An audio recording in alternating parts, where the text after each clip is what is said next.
here we are today on July 1st, 2020, and we're going to have a fun, unknown, exciting conversation. And I'm Pam DeLeo.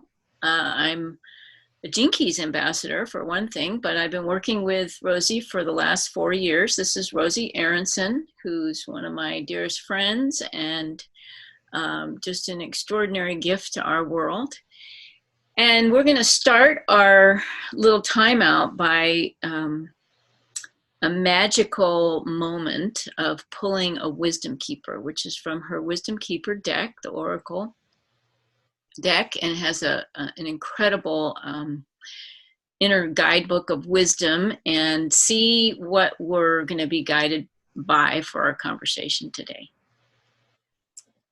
Wonderful. And I'm so happy to be here with you, Pam, because we have these meetings all the time, and this is the first time we ever pressed record on our meetings. So I just felt like sharing you with the world and our relationship, and just in an extremely casual way, saying what happens, what occurs. So thank you for this invitation. Thank you for being willing to come out of your hermit cave to do this with me. And thank me for coming out of my hermit cave. The chocolate.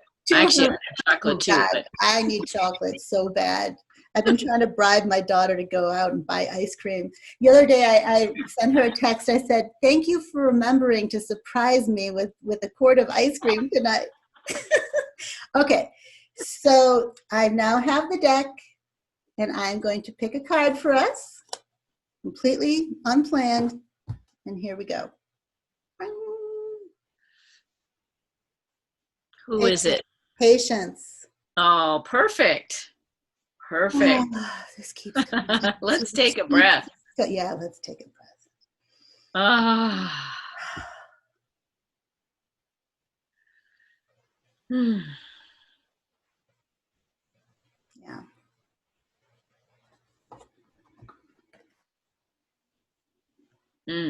Oh, he looks like he's just, absolutely at peace with the world in patience. There's such a beautiful, beautiful energy that comes out of each of the Wisdom Keeper's eyes. Right now, that one. These beautiful drawings that Rosy did for her own healing therapeutic process a few years ago, and then realized it could be something to share with the world. Thank goodness for us. The first ones I'll just share that were done were all in black and white, and then at some point they got color, incredible color in them.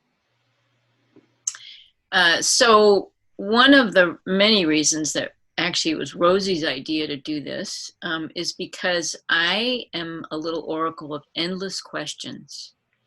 I've gotten in a lot of trouble for it in my life, but sometimes it's helpful and works when I'm working and consulting and supporting people. So I'm going to start out with, because we're in such an amazing time requiring our patience right now and many other things, what is particularly touching and opening your heart right now, Rosy, in general, and also in relationship to your amazing work of multiple aspects, but just see where your heart takes you today with that.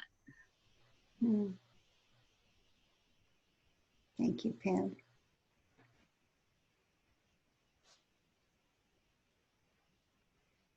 Well, the first thing that comes to me when I think about patience and the relationship between patience and my work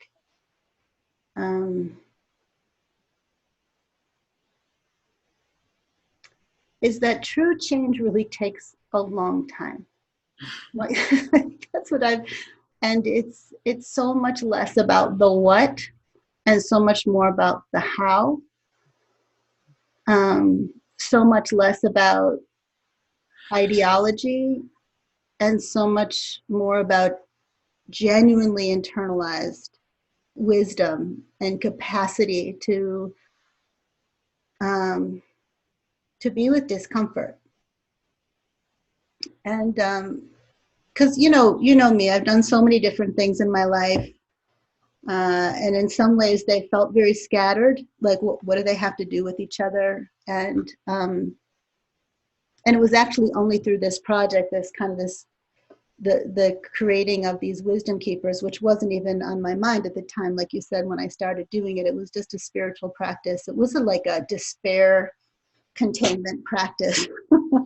It had nothing. I had no project in mind, and I wasn't calling them wisdom keepers. There was nothing, no oracle deck. I wasn't thinking about how it was going to be combined with the gene keys or human design or anything else that I've been working with in the past. But it was just something I did for me.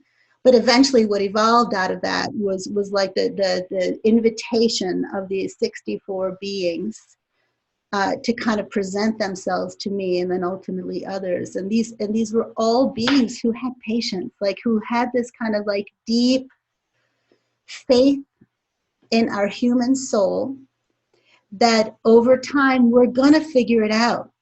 But it could take a really, really, really long time. And all of them, it didn't matter where they came from, it didn't matter what kind of suffering they experienced or discrimination, persecution, injustice, like they all came to a place of like deep compassion for themselves and other people.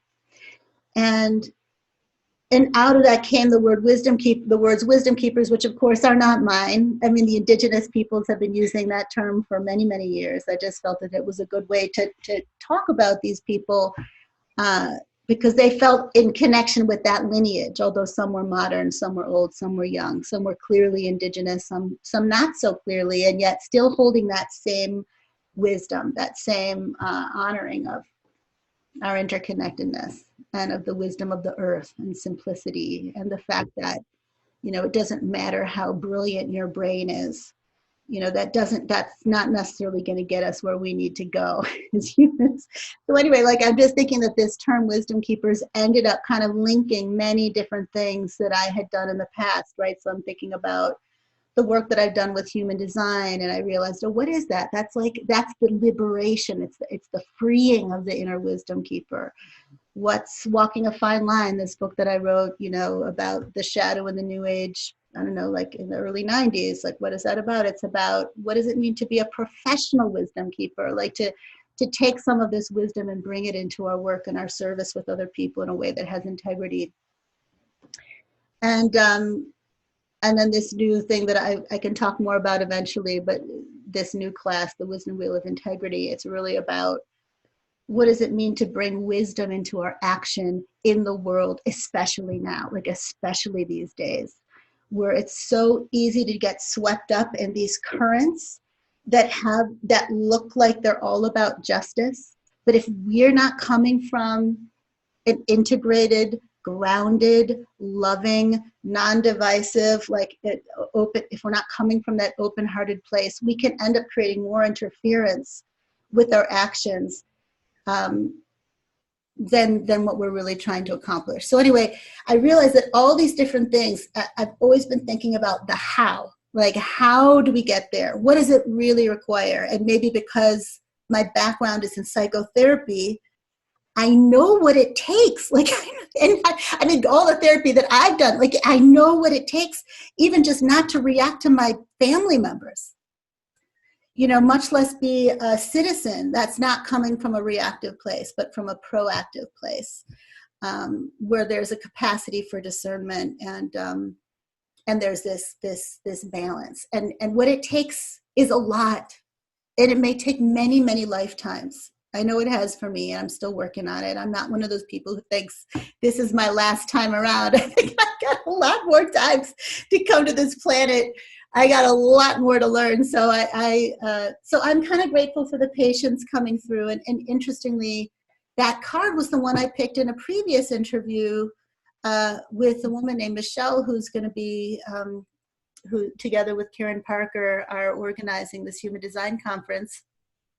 So I think that's interesting that patience keeps coming to me, and it's hard to be patient in the face of so much cruelty and injustice and what seems like this speeding up engine of corruption and control and suppression. And then what's that fine line between being patient and being passive, right? Like these are the kinds of questions that I'm really interested in. So anyway, that's the first thing that comes to me when you ask me that question. I know that. That's great. Yeah. That's great, Rosy. Yeah. It's funny to talk to you and have it be recorded. Yeah. Yeah. Well, I'll share a tiny bit of what I'm taking in personally of why that card is so perfect, because patience has been a lifelong learning edge for me. I've had a very intense, hot kind of personality, nature, design, and fast up in the mental, and I want things to happen fast and change fast. And I'm in a time in my life, in my primary relationship, in my spiritual community, in pretty much everywhere, and especially now with the demands that are being called by our time,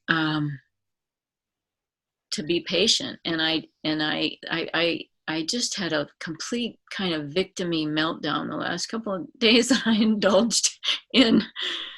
No, I don't want to be patient anymore. I want things and everybody to grow up and be different. Gee, I wonder who I might be really talking to. Myself.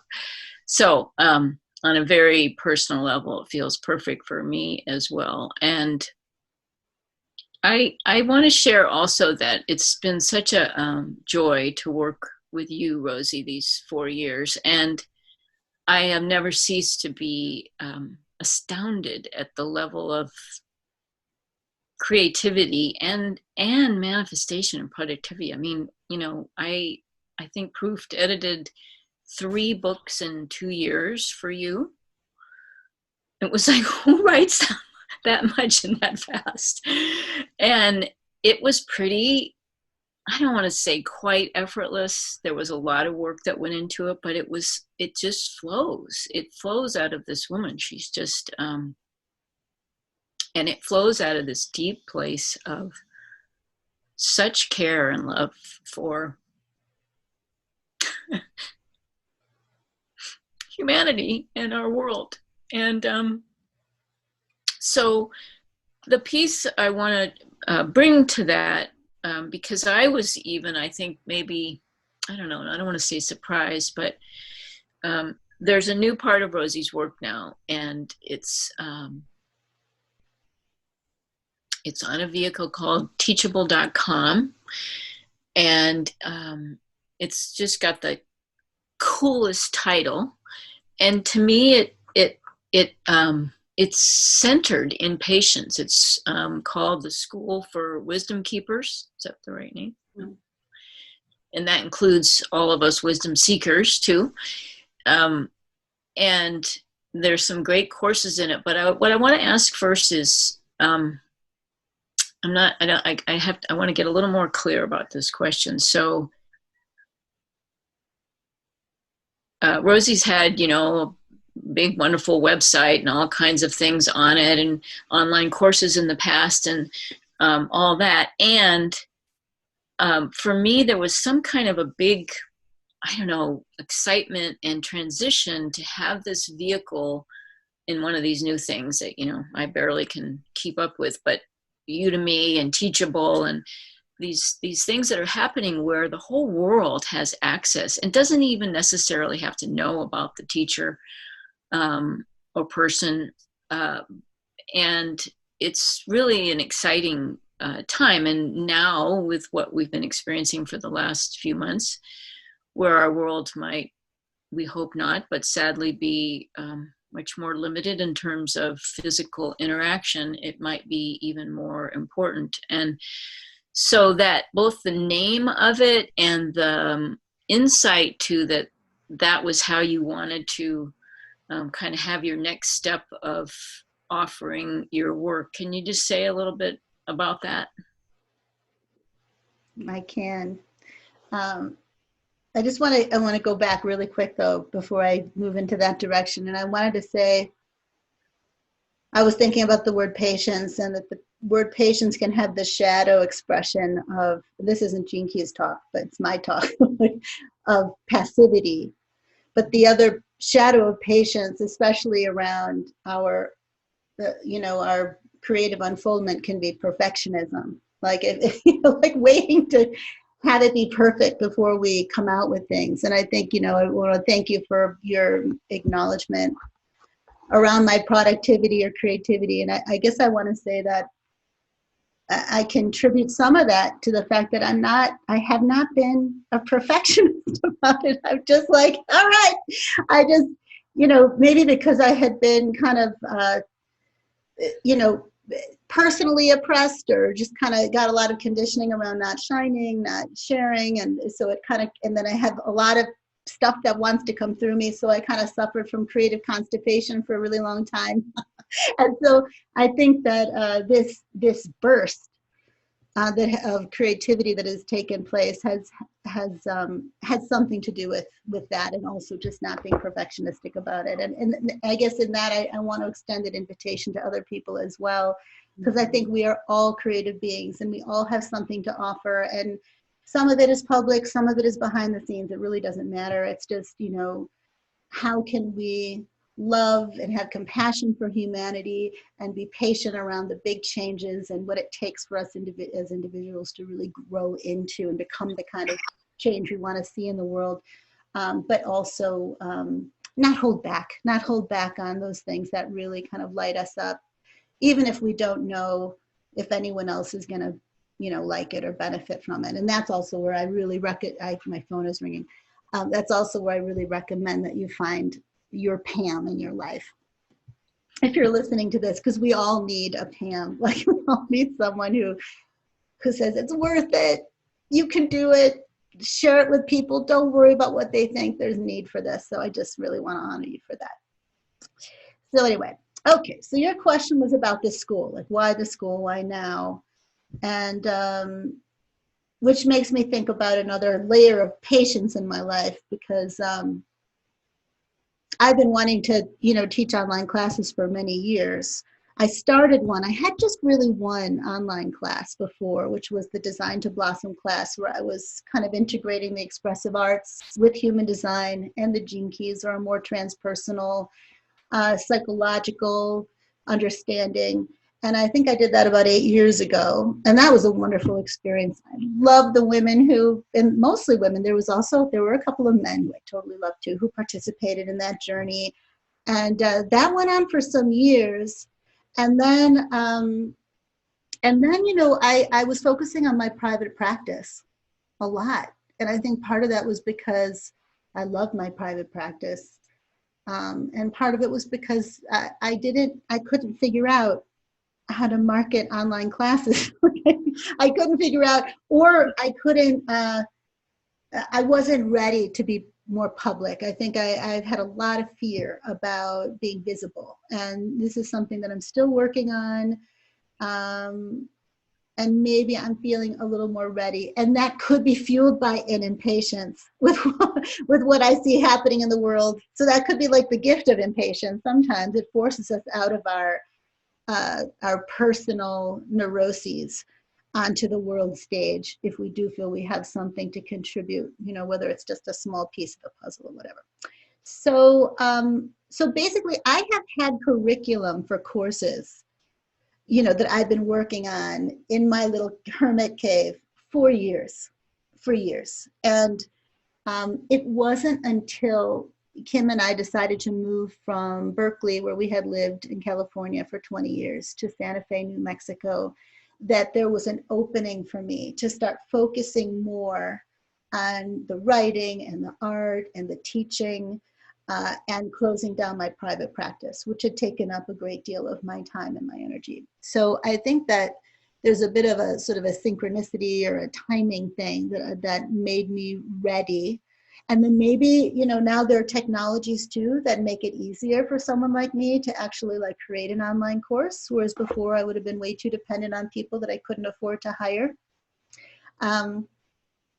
So I think that's a part of it. And I'm just trying to think, right now I really only have 3 courses there, but they're all kind of central pillars to my work. So I'm really excited about them.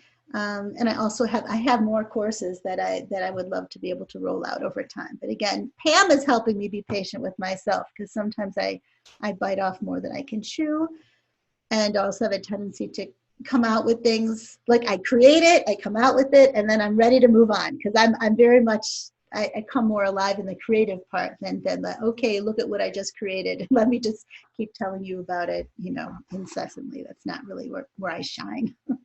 So I don't know am I answering your question, or tell me. Yeah, that's great. And I want to ask, if you're done there, I want to ask another kind of angle of that. Sure.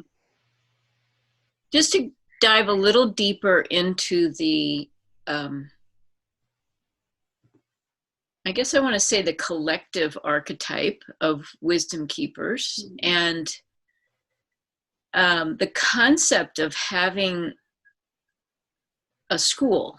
That there was something about that was so heartwarming to me. I mean, I'd been with the Oracle for some years already, in the guidebook, and it's such a rich, incredible piece, both unto itself, and then for those who are into either human design or Gene Keys, it's just this beautiful, down to earth, simple but really potent way to be both inspired and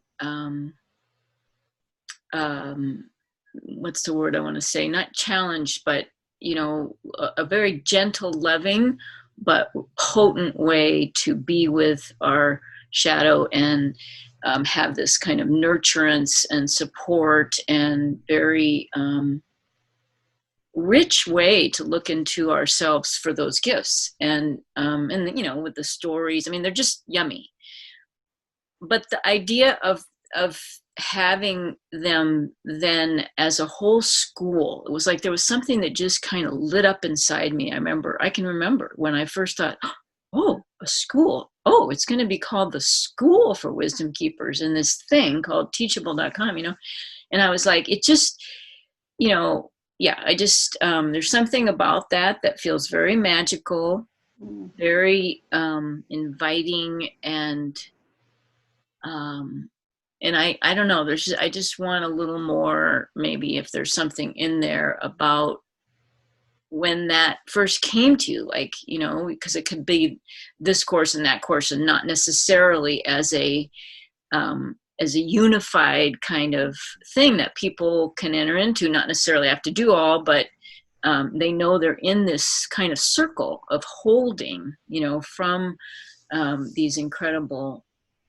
archetypal beings in our universe. So maybe something around that, if that inspires or intrigues. I love what you're saying. I didn't know you felt that way, and that makes me feel really happy. Like,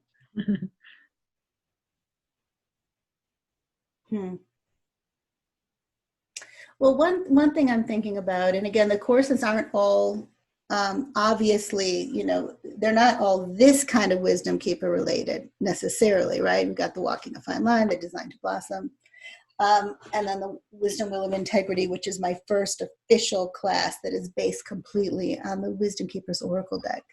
But what I would say, I see myself as a wisdom seeker and a wisdom keeper in training. And I have just found for me that one thing is to get information, and it's a whole other thing to receive an invitation to go deep and to kind of find my own unique relationship with that information, to start putting it into practice, to experiment with it, to play with it.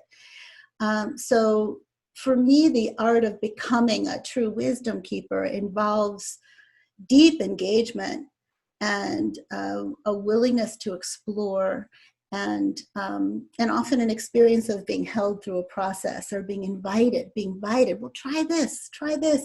And I know for a lot of people, for example, when they first encounter something like the Gene Keys, like this extremely thick book that is so rich and dense and unbelievable, sometimes they can get a little overwhelmed. Like, well, how do they interact with that piece, that incredible, like, chunk of wisdom? How do they kind of integrate that into their everyday lives? Same in a way with the human design system, which is so complicated. And so one of the reasons why I created the Wisdom Keepers Oracle deck, why I paired this art project with the Gene Keys, was to begin, like you're saying, to give people like a simple, easy, relatable portal into that world where they can start to engage with it in very easy ways. And I know the Gene Keys is rolling out so many amazing programs, the activation sequence and the Venus sequence and the Pearl sequence. Like, there's just so much going on there, the golden path. So this isn't to say this is instead of that. And for some people, this deck of cards has been a really wonderful supplementary invitation into that world, something that, you know, everybody can relate to stories. Right? Everybody can relate to a few simple questions. And so in a way, the school is kind of that next step. It's the step beyond that. Like, I have a lot of people saying, okay, well, I have this deck. I want to be able to use it in my work with other people. How do I do that? Or I have this deck and I want to go deeper with it. How do I do that? Or I have this deck and I really feel called to be a sacred activist or a compassionate action activist. And I have a feeling that it's connected, and maybe to the 65th card, which is a mirror card, where people look at it, it's like, in the end, we're all the wisdom keepers that we've been looking for. How do I really step into that? What does that require? And so that's sort of that practical Virgo part of me that wanted to offer people like a home, like a place to come to where they're getting that kind of support. So they're taking it beyond first intellectual knowing and then sort of like a playful individual kind of exploratory process that you can get through an oracle or a tarot deck into something that's a little deeper and a little more playful, that integrates the art, that integrates relationships with other people. So am I answering your question a little more? Yeah. Perfect. Yeah. And this is funny because I haven't really, it's funny because what happened, we did this webinar together with Mark Bentley in April, where we shared collective, I did my first kind of public Wisdom Keepers reading in relation to the collective crisis that we're in, this moment of potential transformation. That was the first time we did that. And that day that we did that webinar was the day I launched the school. And I kind of mentioned that, you know, now these classes are available, but I haven't really shared about the school. I haven't really shared until this conversation, so I haven't even really practiced talking about it. Like, I didn't even like, well, yeah, that's right, I did create a school, and that was the manifestation of this dream I've been having for so many years. And I think I've had that experience a lot of times where I will give birth to something, and then just kind of like, I don't know, not fully receive it, which is ironic because I did so much work as an not expressive arts therapist, but before that, a rebirther, like someone who worked with birth, where all we did was receive, you know, new babies into the world in a new way. So I think, Pam, what you're doing is helping me receive and honor what has come through me. And this school is a big moment in my life as an offerer of experiential teaching or learning, or for us wisdom keepers in training. Yeah, beautiful. Thanks, Rosy. I just felt the call as the sun popped a bit out here to speak a little bit about the continuum of Rosy's work, because I also feel like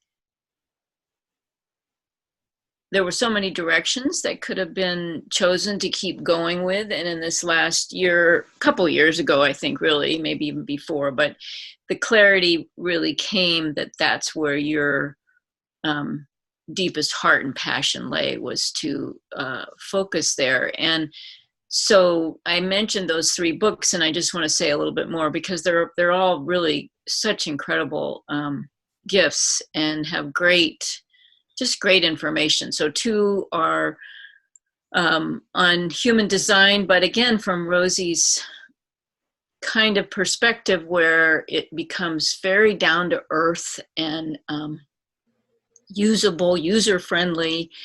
There's a playful aspect, and there's just this very loving, gentle way to get into material and deep parts of ourselves and those shadow parts that can be pretty scary. And so there's two books in that realm. And then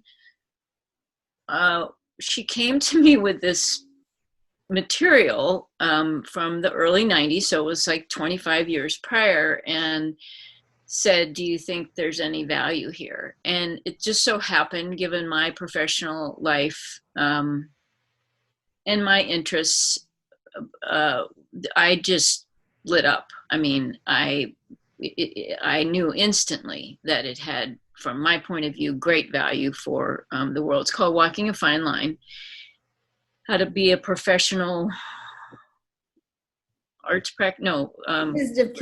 Arts Practitioner in, whatever that subtitle is. And it's about integrity. And so I want to just say a little bit about that book, because I mean, it's always been important. We humans are certainly a work in progress, and we do have an incredible amount of corruption in the world still. So learning about what emotional maturity looks like and integrity is, I'd say, on the cutting edge from all the humans I know, and pretty much you can see it across the board on the big world scale. And then in particular, this book also addresses what is it like to be it includes licensed and educated people, but they're in many of our world where we've all both needed healing and been drawn to these all kinds of extraordinary modalities where they don't necessarily require professional licensing and education, and can be done in integrity. But what does that look like if we're not trained, if we don't have a peer group, if we don't have supervision? What do we bring to that? And I'll even name what's happening in our Gene Keys world and community, and has been for a long time in human design, where people give readings or give sessions where they're giving guidance. However that's portrayed, there's huge responsibility, especially in a path of self-illumination like the Gene Keys, to bring integrity to that. And since I, at least, and most humans again that I know, are suffering from some degree of codependence, there's so much tendency to want to help and help too much and not have the patience to let that process have its own pace. So Walking a Fine Line, once it was, I think she was on board and was like, okay, well, maybe it is, worth a book. She's like, okay, you figure out what to put in it. I was like, oh my God, there was a lot of material. There's just a lot of great material in it, and a lot of experiential work that can be used and all of that. So let me make a question out of this now. And it is one of the courses in teachable.com as well.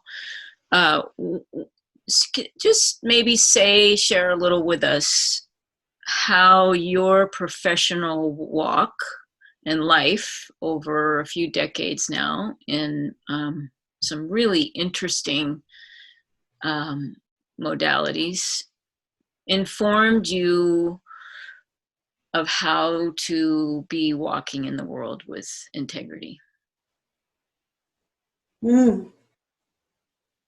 That's a really big question. Let's see if I can do it. It might be too big, but no, it's good. It's a great question. I just had to think about it. Well, I was recently interviewed by Amy Lee and John Cole who have started something called the Human Design Collective, which also has a podcast. And I spoke a lot about this in that particular interview. And check out this interview, everybody. It's a really, really juicy, hot interview.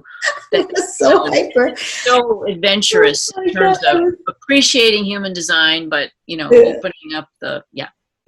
Anyway, but what I was thinking of, because, I have kind of avoided being public. So I've avoided being interviewed. And part of that is because I'm not very good at repeating myself. Like if I've said it once, I feel kind of done with it. So now, for example, you were asking me this question, like, well, I kind of answered that in this other interview, but I think I have to get better at saying, well, I'm going to I have to find ways to stay connected to my story, even if I'm having to tell it in different contexts with different people. I just wanted to throw that out there because I can feel like that's like one of the first things that kind of gets in the way of my being able to, I feel like, oh, I don't want to repeat myself. I've said this once somewhere in a closet. There's probably something new in there. So I'm sure there is. Yeah, no, but I mean, let yourself have the enjoyment of listening for what's new. Yes. That's exactly what I'm doing. And I think that's maybe the slow kind of molasses-like digestion of the question. Yeah. Our line threes need that, right? We do, don't we? We totally need that. You have it in the conscious and I have it in the unconscious. So we both like that. Yeah, we do. So I guess, and I think I did kind of talk about that in this interview, that in my life, I've always, and maybe it is that line 3, which for people who know about human design, we're very interested in what works and what doesn't work. And we learn through experience and through failure. And we fail forward. We fail our way forward into life, bumping into things and making and breaking bonds and all that kind of stuff. So I kind of feel that walking a fine line has been a theme throughout my life, because I have always been very tuned into what's working, what isn't working, seeing the discrepancy between people's intentions and their actions, including my own. I'm hypersensitive to my own hypocrisy constantly. Anytime I have a judgment of someone else, I'm like, how does that show up in me? And I always find a way in which it does. So this has been an ongoing dialogue inside of myself my entire life. And so I've been drawn to all kinds of systems and teachings and teachers, although I haven't really been a disciple. That never really kind of was a role that I ever really totally found my home inside of. But I've been very drawn to spiritual wisdom transmitters. And then I've been drawn to observing the communities that tended to gather around these people who are downloading an aspect of truth, and watching the places where we would get kind of stuck, or things would get a little distorted, or the ego would kind of find a way to kind of digest it and spit it out in a way that kind of corrupted the pure message. So I think, maybe the first time I experienced that was with my parents, or these amazing, beautiful, loving, well-intended people who were not perfect, right? My sister, my grandparents, my grandfather he was like one of the most wonderful men in the world, and he had some mental illness that was hard. And so I never really had this experience of like a pure expression of, the pinnacle of our human potential. It was always this combination, this sort of toxic gift, this mixed bag of gift and shadow. And so, so whether I was inside of more traditional learning environments in studying education, psychology and University of Michigan, and, social activism and women's studies and African American studies and all that kind of stuff, I would run into the limitations in those communities, in those, what would you say, disciplines. And then I would go into sort of a new age, wild, kind of new thought, human potential area. And I would love the freedom that I experienced and the holistic perspective and the acknowledgement of spirit. And then I would see people doing things that were just like, what are we doing? Like I could feel that we were missing some of that, the groundedness that I really appreciated about those more conventional methods or disciplines. That also would stifle people's freedom. So I found myself going back and forth, not just between art and service, but between more conventional ways of working, which required a certain amount of discipline and practices and accountability and supervision and mentorship, and then these more free learning environments that acknowledge spirit and encouraged experimentation and allowed people to be who they were. A lot more authenticity was allowed. And then I would see, like, what are the shadows that pop up in each of those two realms? And over time, I started to feel a synthesis kind of forming inside of myself that I started to bring into every system that I would encounter from that point on, right? So when I, when I work with the breathwork community, and I have to say something, like one of the hardest things about being interviewed or having these conversations is you say, like, it's sort of like, even though this isn't a soundbite, but you get to say a little bit about something that was a huge deal in your life. And right. And you can end up like diminishing it because you're focusing on this one little thing, right? So like, let's say Walking a Fine Line was inspired by a particular shadow that arose in this new age community that was a breathworking community. Which was a great thing because something beautiful came out of it for me, but I don't want to diminish the amazingly beautiful work that we did, or the big heart of my teacher, the incredible, and even the man who who was the organizer at the time, who had a sex addiction that created a lot of havoc. He was a wonderful person who just had a kind of wounding that played out in a way that was quite unfortunate, but also had some positive consequences, because I would have never written that book, right, if that hadn't happened. So I guess this is really actually very healing for me to be able to say this, because sometimes when people ask me about Walking a Fine Line and I focus on the particular story, the shadow story that inspired that writing process, I end up not feeling like I'm doing justice to that community and to the work that we were doing, and all the beautiful aspects of it. So I just want to be able to say that. That feels really good. I'm just going to interrupt for 1 second, Rosie, to say that, if someone were to ask me if you had to pick, 2 things that you could say were wisdom that you carry, for me, they would be, I don't know anything. Yeah. And everything is paradox, everything has that. And I didn't know that when I was 20. I wanted black and white. So I'm just glad you're both speaking that and acknowledging that for yourself and for everyone. It's just, that's how it is. And thank you for encapsulating what I was trying to say. I think you just honed in on the essence. I think that's, what was the original question? Like, it was like, what's the trajectory of my experience and how did that? Yeah, and how did it come, into, especially Walking a Fine Line, because I want to really kind of center and end with the Wisdom Wheel of Integrity, which is just such a particularly relevant and important course for now. But there's this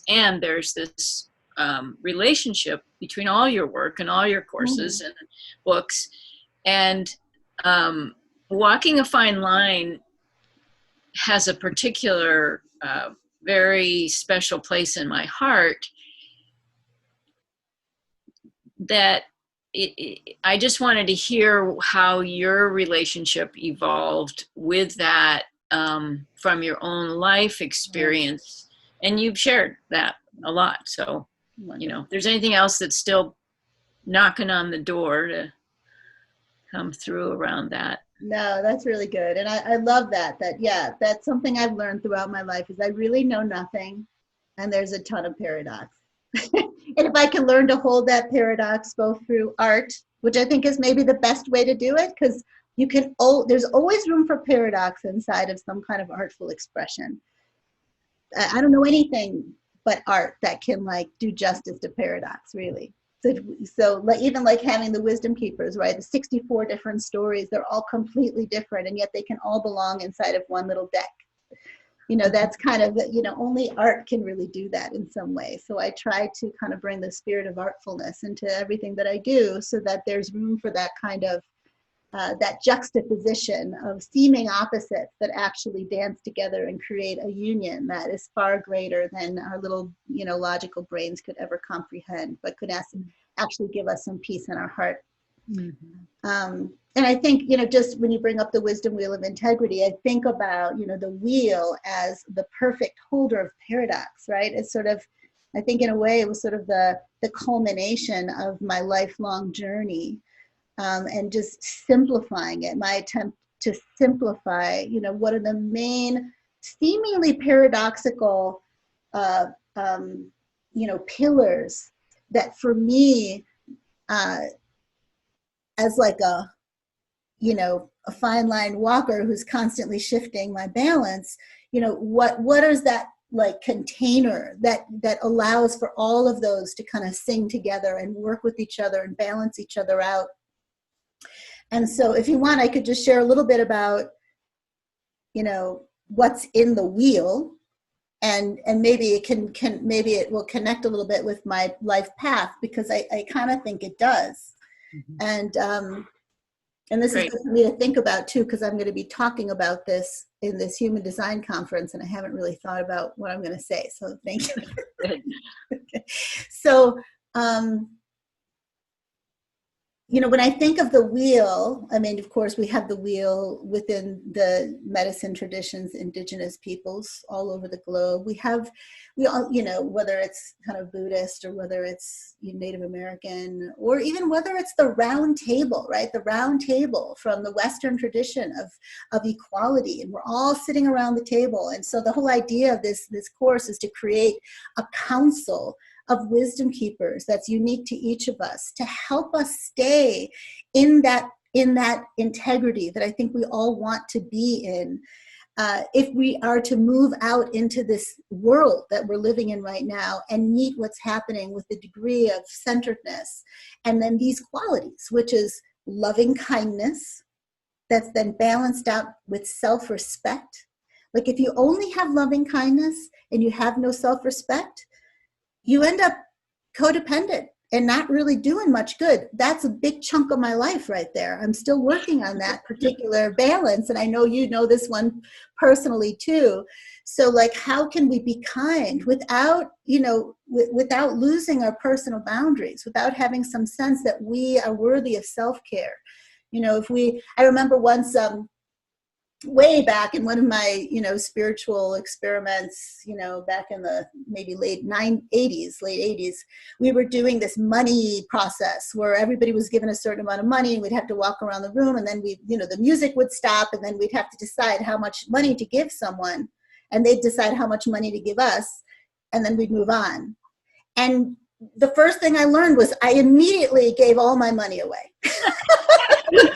See, that doesn't surprise me. Which felt so good in the moment. But then when I get to the next person, I had nothing left to give, and I felt so embarrassed and ashamed, and it was a huge reckoning for me.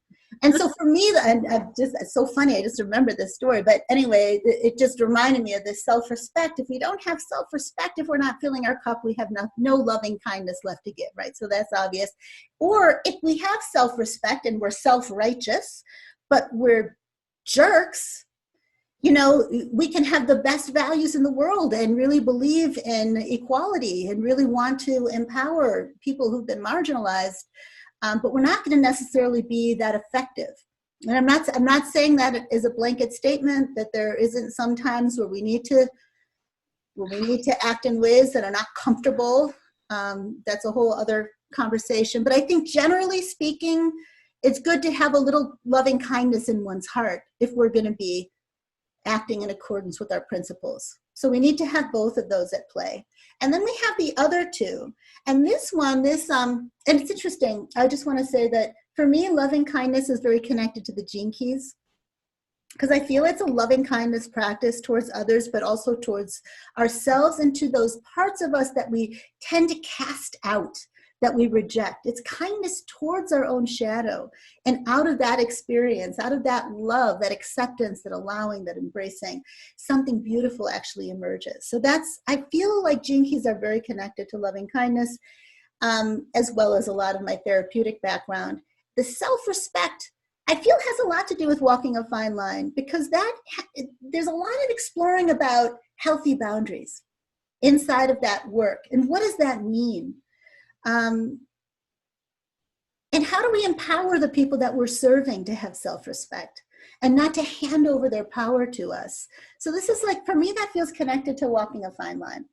Then up here, we've got the courageous self-trust, which has to do with this willingness to break free of our conditioning, to break free of the dogma that we are being bombarded with constantly, which is really pretty much fear-inducing. And when people are afraid, boy, can we be manipulated. And we're learning that now more than ever. It's very difficult for people to be in their integrity when they are bombarded with fear pictures and ridiculed for doing anything that stands outside of the status quo or sort of leaves the conventional reality. So for me, self-trust, courage is very connected to human design, which is all about spirit. It's about like the spiritual practice of decision making, where we're trusting something much deeper than what we've been told and what we're internalizing from the authorities outside, whether there are parents or whether there are teachers or the politicians or the pharmaceutical industry or the military industrial complex or whatever we want to say, that we're acting from another place, a deeper place. That sometimes will do one thing and sometimes do something else, and it's not according to any party line. Like anytime I find myself fitting in too much to one particular set of values and structures and actions that have been laid out for me, I start to worry. I'm like, wait, what's happening to my courageous self-trust? And in the Wisdom Wheel of Integrity class, I talk about these asylum officers in the border with Mexico, and the ones that were, I don't know how they did it, but they were able to act differently than what they were being told to do. And what they were being told was actually getting them to do extremely cruel things. Not that they wanted to do it, but they're afraid of losing their jobs, afraid of losing their income, their livelihood. There are a lot of reasons why we're all scared to act in accordance with our deepest sense of conscience. And so human design, courageous self-trust, for me, that's very, very important aspect to integrity.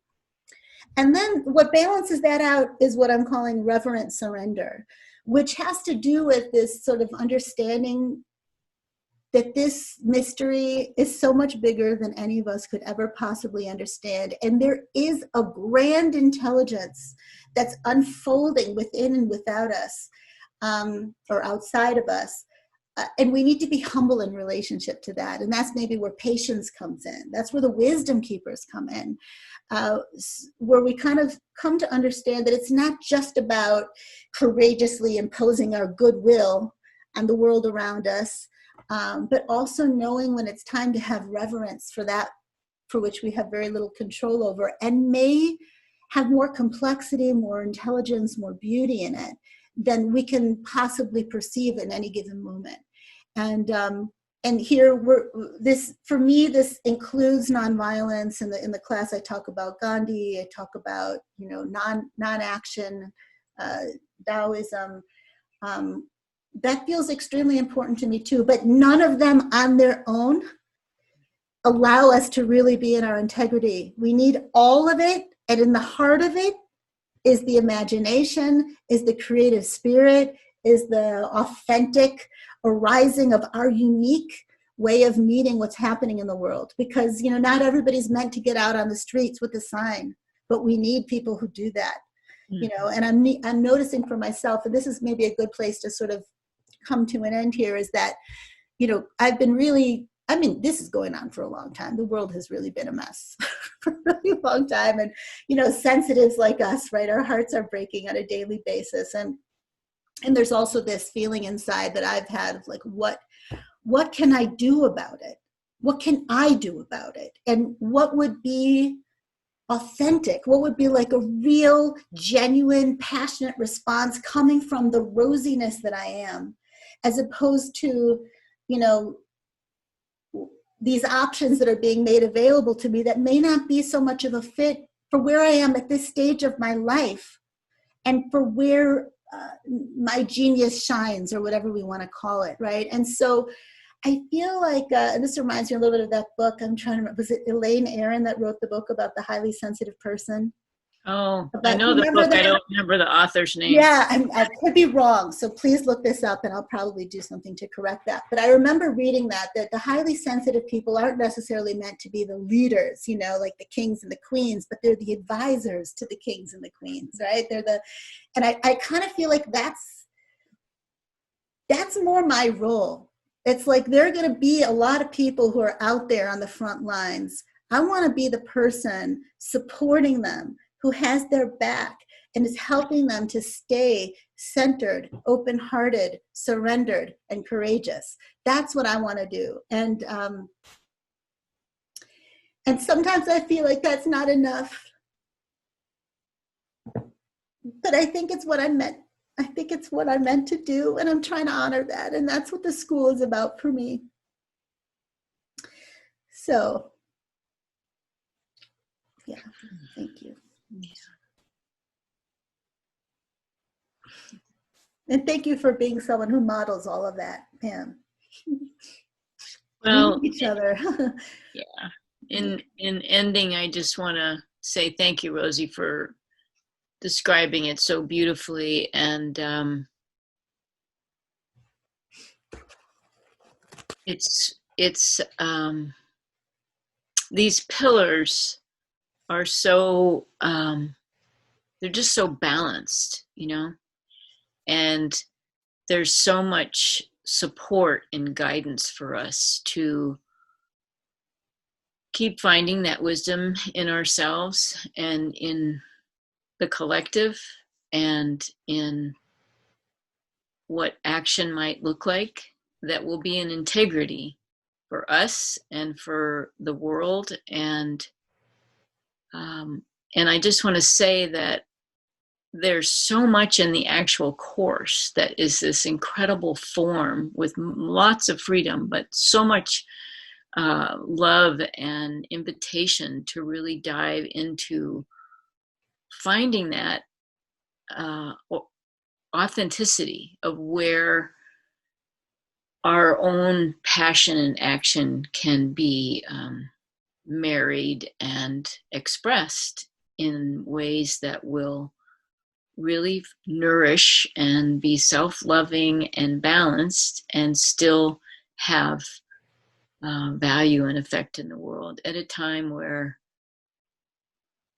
I don't know, it's always needed. And this is an extraordinary time that for those who believe that we signed up to be here, there's some days when I really wonder, but we did.